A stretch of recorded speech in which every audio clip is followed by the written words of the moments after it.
Ouais, salut tout le monde. Aujourd'hui, présentation du chantier. On va créer des cloisons pour y intégrer des verrières.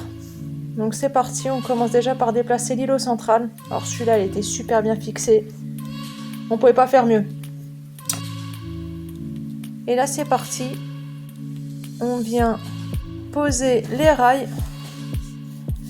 On fait bien en sorte d'être d'équerre par rapport à l'ancien début de cloison qu'il y avait pour que le raccord soit propre. Une fois que ça c'est fait, on peut commencer à faire l'ossature. Donc là, tu viens, on va mettre les montants comme il faut. On a préalablement tout calculé pour que la verrière rentre pile poil. On en profite, on redécoupe juste le plan de travail pour son futur emplacement.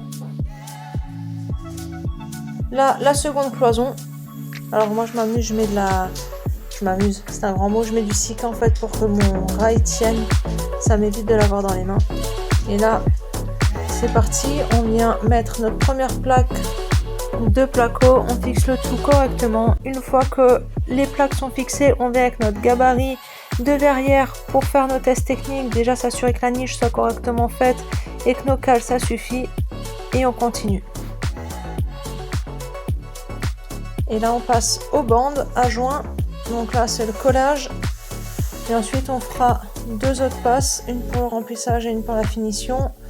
On en profite pendant le temps de sèche, on va préparer les plinthes qui viendront sur le bas du coup de nos cloisons pour avoir un parfait raccord avec le carrelage.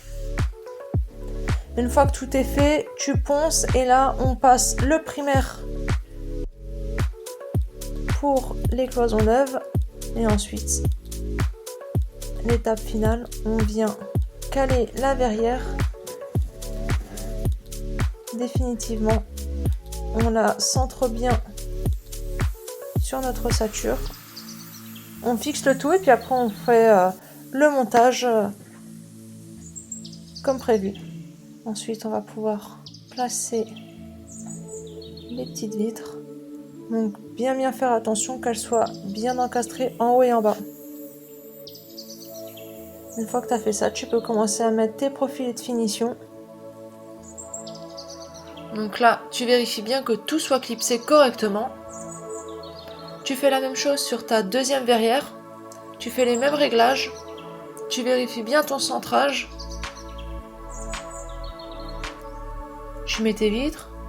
Tu clipses tes profilés de finition. Et ensuite, tu viens faire tes joints acryliques de finition pour que ce soit propre et parfait.